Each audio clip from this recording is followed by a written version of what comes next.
Edgar Allan Poe's Dark Tales.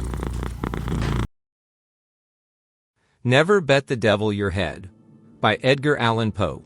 Con tal que las costumbres de un autor, says Don Tomás de las Torres, in the preface to his amatory poems, son puras y castas. Importa muy poco que no sean igualmente severas sus obras, meaning in plain English, that, provided the morals of an author are pure personally, it signifies nothing what are the morals of his books. We presume that Don Tomás is now in purgatory for the assertion. It would be a clever thing too, in the way of poetical justice, to keep him there until his amatory poems get out of print, or are laid definitely upon the shelf through lack of readers. Every fiction should have a moral, and, what is more to the purpose, the critics have discovered that every fiction has. Philip Melanchthon some time ago wrote a commentary upon the Batrachomyomachia, and proved that the poet's object was to excite a distaste for sedition. Pierre Lessegne, going a step farther, shows that the intention was to recommend to young men temperance in eating and drinking. Just so, too, Jacobus Hugo has satisfied himself that, by Eunice, Homer meant to insinuate John Calvin, by Antinous, Martin Luther, by the Lodophagi, Protestants in general, and by the Harpies, the Dutch. Our more modern scholiasts are equally acute. These fellows demonstrate a hidden meaning in The Antediluvians, A Parable in Powhatan, New Views in Cock Robin, and Transcendentalism in Hop o' My Thumb. In short, it has been shown that no man can sit down to write without a very profound design. Thus, to authors in general, much trouble is spared. A novelist, for example, need have no care of his moral. It is there, that is to say, it is somewhere, and the moral and the critics can take care of themselves. When the proper time arrives, all that the gentleman intended, and all that he did not intend, will be brought to light, in the Dial, or the Down Easter, together with all that he ought to have intended, and the rest that he clearly meant to intend, so that it will all come very straight in the end. There is no just ground, therefore, for the charge brought against me by certain ignoramuses, that I have never written a moral tale, or in more precise words, a tale with a moral. They are not the critics predestined to bring me out and develop my morals. That is the secret. By and by the North American quarterly humdrum will make them ashamed of their stupidity. In the meantime, by way of staying execution, by way of mitigating the accusations against me, I offer the sad history appended, a history about whose obvious moral there can be no question whatever, since he who runs may read it in the large capitals which form the title of the tale. I should have credit for this arrangement, a far wiser one than that of La Fontaine and others, who reserve the impression to be conveyed until the last moment, and thus sneak it in at the fag end of their fables. Defuncti injuria ne efficientur was a law of the 12 Tables, and de mortuis nil nisi bonum is an excellent injunction, even if the dead in question be nothing but dead small beer. It is not my design, therefore, to vituperate my deceased friend Toby Dammit.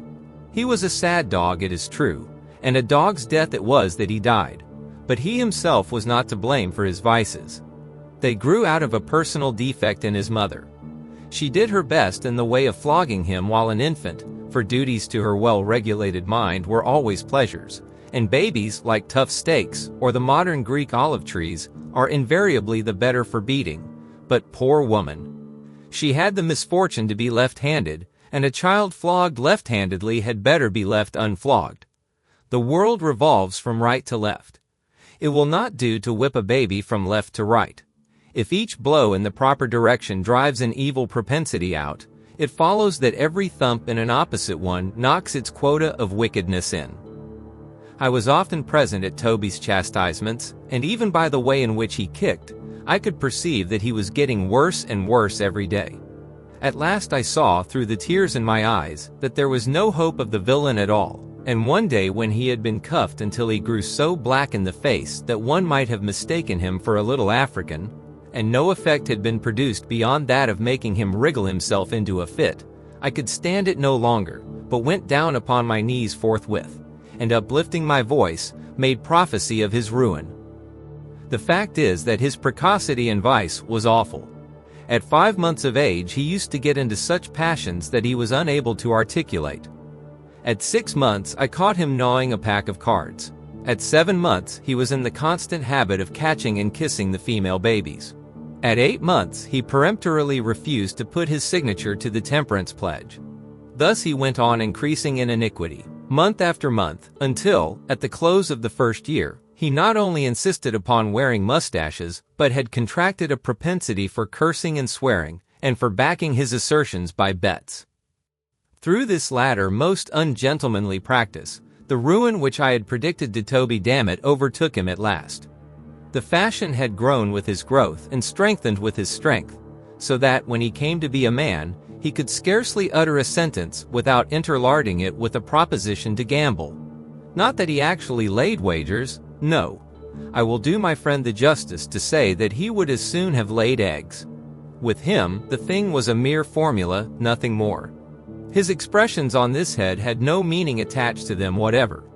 They were simple if not altogether innocent expletives, imaginative phrases wherewith to round off a sentence.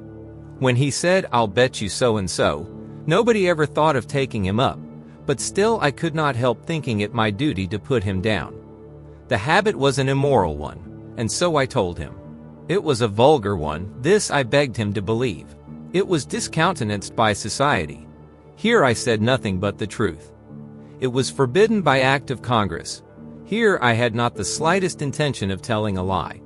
I remonstrated, but to no purpose. I demonstrated, in vain. I entreated, he smiled.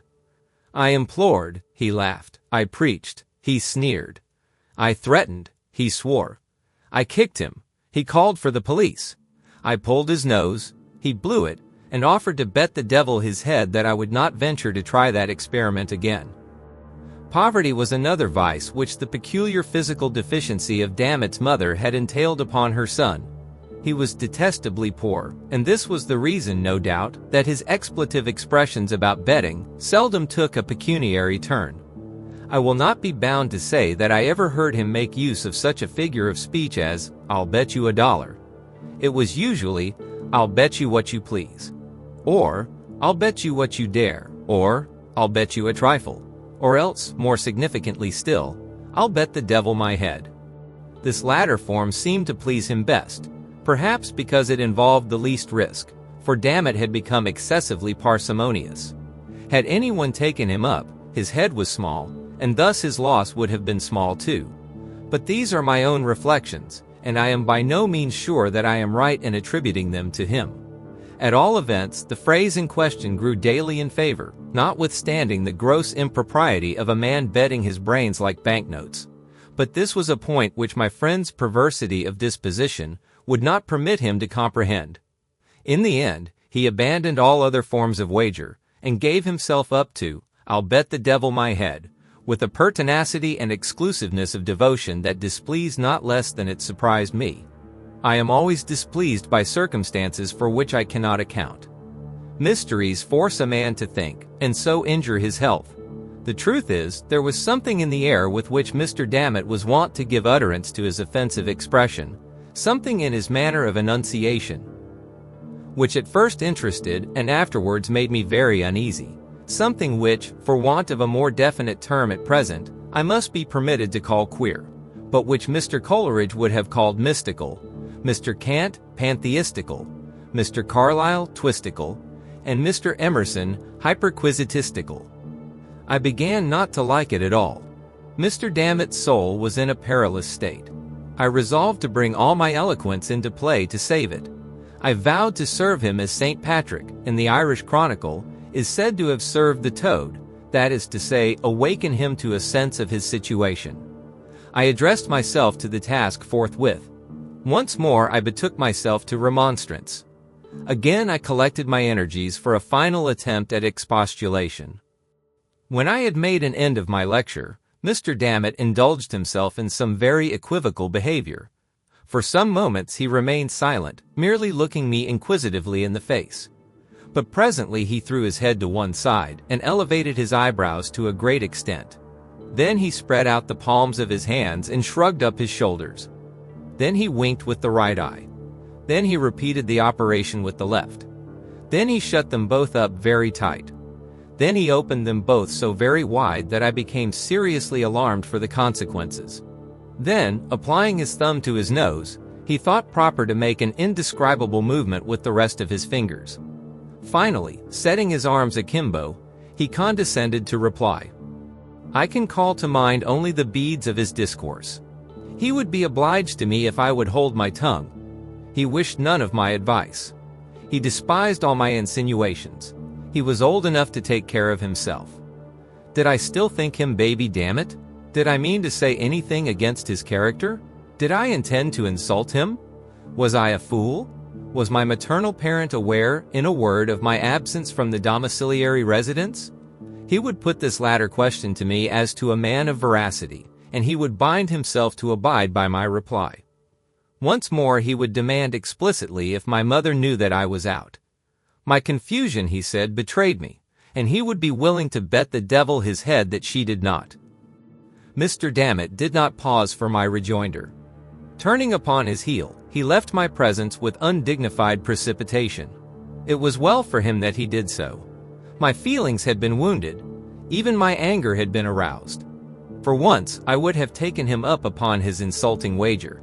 I would have won for the arch-enemy, Mr. Dammit's little head, for the fact is, my mamma was very well aware of my merely temporary absence from home. But coda shefa mid-aid, heaven gives relief, as the Mussulmans say when you tread upon their toes. It was in pursuance of my duty that I had been insulted, and I bore the insult like a man. It now seemed to me, however, that I had done all that could be required of me in the case of this miserable individual, and I resolved to trouble him no longer with my counsel, but to leave him to his conscience and himself. But although I forbore to intrude with my advice, I could not bring myself to give up his society altogether. I even went so far as to humor some of his less reprehensible propensities, and there were times when I found myself lauding his wicked jokes as epicures do mustard, with tears in my eyes, so profoundly did it grieve me to hear his evil talk. One fine day, having strolled out together, arm in arm, our route led us in the direction of a river. There was a bridge, and we resolved to cross it. It was roofed over, by way of protection from the weather, and the archway, having but few windows, was thus very uncomfortably dark. As we entered the passage, the contrast between the external glare and the interior gloom struck heavily upon my spirits. Not so upon those of the unhappy Dammit, who offered to bet the devil his head that I was hipped. He seemed to be in an unusual good humor. He was excessively lively, so much so that I entertained I know not what of uneasy suspicion. It is not impossible that he was affected with the transcendentals. I am not well enough versed, however, in the diagnosis of this disease to speak with decision upon the point, and unhappily there were none of my friends of the dial present. I suggest the idea, nevertheless, because of a certain species of austere Merry Andrewism which seemed to beset my poor friend, and caused him to make quite a tomfool of himself. Nothing would serve him but wriggling and skipping about under and over everything that came in his way, now shouting out and now lisping out, all manner of odd little and big words, yet preserving the gravest face in the world all the time. I really could not make up my mind whether to kick or to pity him. At length, having passed nearly across the bridge, we approached the termination of the footway, when our progress was impeded by a turnstile of some height. Through this I made my way quietly, pushing it around as usual. But this turn would not serve the turn of Mr. Dammit. He insisted upon leaping the stile, and said he could cut a pigeon wing over it in the air. Now this, conscientiously speaking, I did not think he could do. The best pigeon winger over all kinds of style was my friend Mr. Carlyle, and as I knew he could not do it, I would not believe that it could be done by Toby Dammit. I therefore told him, in so many words, that he was a braggadocio, and could not do what he said. For this I had reason to be sorry afterward, for he straightway offered to bet the devil his head that he could. I was about to reply, notwithstanding my previous resolutions, with some remonstrance against his impiety, when I heard, close at my elbow, a slight cough, which sounded very much like the ejaculation, "Ahem." I started, and looked about me in surprise. My glance at length fell into a nook of the frame, work of the bridge, and upon the figure of a little lame old gentleman of venerable aspect. Nothing could be more reverend than his whole appearance, for he not only had on a full suit of black, but his shirt was perfectly clean and the collar turned very neatly down over a white cravat, while his hair was parted in front like a girl's. His hands were clasped pensively together over his stomach, and his 2 eyes were carefully rolled up into the top of his head. Upon observing him more closely, I perceived that he wore a black silk apron over his small clothes, and this was a thing which I thought very odd. Before I had time to make any remark, however, upon so singular a circumstance, he interrupted me with a second, ahem. To this observation I was not immediately prepared to reply. The fact is, remarks of this laconic nature are nearly unanswerable. I have known a quarterly review nonplussed by the word fudge. I am not ashamed to say, therefore, that I turned to Mr. Dammit for assistance. "Dammit," said I, "what are you about? Don't you hear? The gentleman says, ahem." I looked sternly at my friend while I thus addressed him, for, to say the truth, I felt particularly puzzled, and when a man is particularly puzzled he must knit his brows and look savage, or else he is pretty sure to look like a fool. "Damn it," observed I, although this sounded very much like an oath, than which nothing was further from my thoughts. "Damn it," I suggested, "the gentleman says ahem."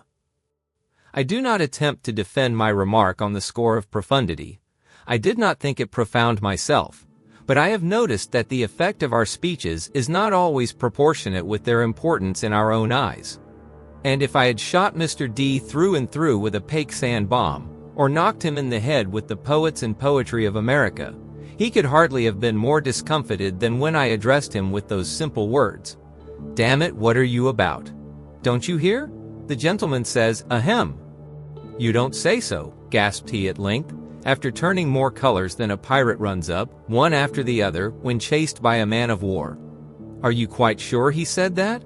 Well, at all events, I am in for it now, and may as well put a bold face upon the matter. Here goes then, ahem." At this the little old gentleman seemed pleased. God only knows why.